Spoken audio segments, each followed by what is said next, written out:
বাংলার নারীরা কুলো নিয়ে চালের ওচলা পরিষ্কার করত।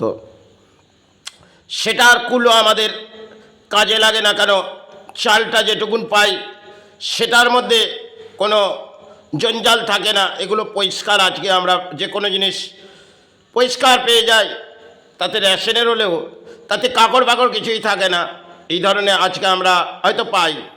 একটা সময় নারীদের একটা কুলো হাতে দিতেন, তাতে দিয়ে বরণ করাতেন যে ঘরের লক্ষ্মী এসে গেছেন আবির্ভাব করতে।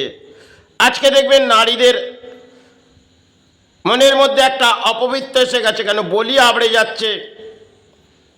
নারীর মনের মধ্যে একটা অসত্যের বলি, আরেকটি হচ্ছে রাজনীতির বলি। এই বলিতেই মনে হয় আজকে বাংলা জেগে উঠেছে। সময় ক্ষেত্রে নারীরা হাতে কুলোটা নিয়ে সংসারের কামনা করত, আজকে নারীরা রাজনীতির কামনা করছে একটা ফোনের মাধ্যমে। সেখানে সোশ্যাল মিডিয়ায় দেখিয়ে দিচ্ছে, দেখো আমি তোমার সাহারার মাঝে ফুটে আছি। উনি বলছে আমি তোমার সাহারার মধ্যে ফুটে আছি। এই ধরনের ফুলের মাঝে ফুটে ফুটে আজকে দেশের হয়তো রাজনীতির ফুলে অংশ আবির্ভাব করছে। আর সময় বাংলায় হয়তো দারিদ্রতার মাঝে নারীরা কাটিয়েছেন, আজকে আমরা অট্টালিকার মাঝে চলে গেছি, কিছু ফোন পেয়ে গেছি, তার মধ্যে বলি আবড়ে নিচ্ছি, তাতেই ভাবছি দানপত্য জীবন যেন সাহারা পেয়ে গেছি। যখন জীবনে দারিদ্রতা এসে যাবে তখন দেখবেন এই রাজনীতির বলি কেন সমস্ত কিছু তছনছ হয়ে যায়। একটা সময় যখন গ্রহদশা এসে যায় তখন কিন্তু গ্রহদশা বিভ্রান্ত করে এই মাথার মধ্যে আঘাত দেয়। সেই আঘাতের পরে তিনি কোনো আর বলি বলতে পারবে না, একটাই বলি বলবে, ঈশ্বর আমায় সাহারা দে, মাতৃ আমায় সাহারা দে, গুরু আমায় সাহারা দে। এই রাজনীতির বলি নিয়ে যে আবড়ে যায় তাতে মনে করে এরা হৃদয় জড়িয়ে যাচ্ছে আর সমাজের হৃদয় জড়িয়ে যাচ্ছে। এই ধরনের বাংলার পরিস্থিতিতে আজকে মেরুদণ্ড ভেঙে গেছে।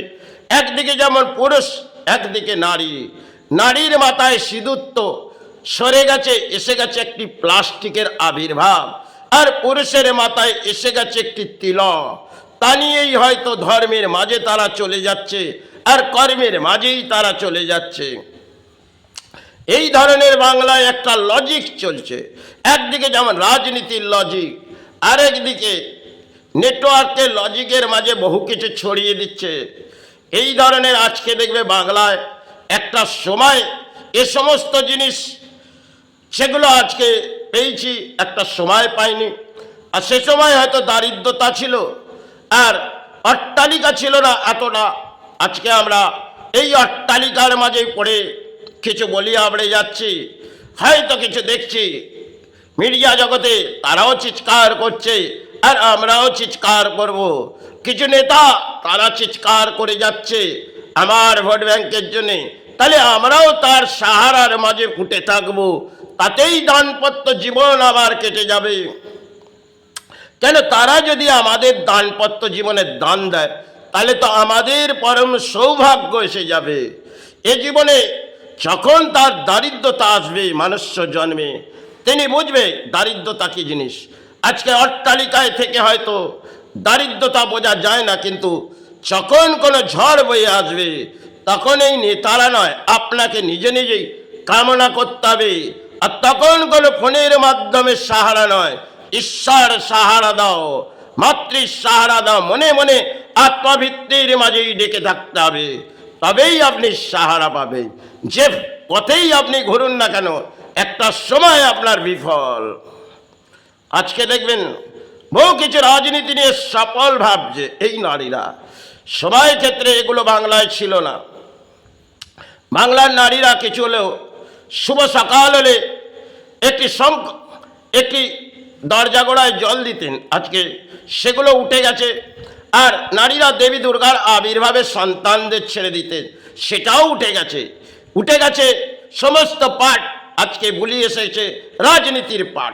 সেই পাঠের মাঝেই আমরা সাহারা বসে থাকবো, তাতে তো রাজ্যের মাঝে দান আসবে, সেই দানের ঘোড়া আমার ঘরে প্রবেশ করবে, তাহলে মা লক্ষ্মী আমার ঘরে বিরাজ করবে।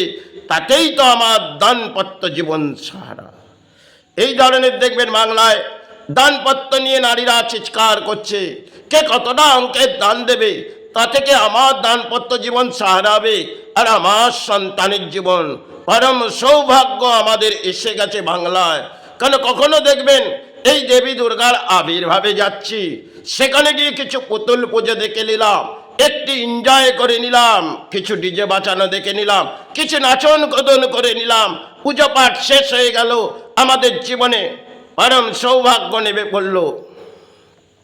কারণ যখন পুজো পাঠ শেষ হয়ে গেল, দেবী দুর্গার আবির্ভাবে কিছু সিঁদুর খেললাম, খুশির আবির্ভাব খেললাম, আর কিছু দান পেলাম দেবী দুর্গার আবির্ভাবে, সেই মাঝেই আমাদের সেবা চলতে লাগলো।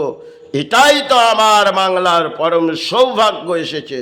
সবাই হয়তো এই পরিস্থিতি ছিল না, আজ যা এসেছে কাল হয়তো এ সমস্ত জিনিস একটা ইতিহাস ভেঙে গেছে।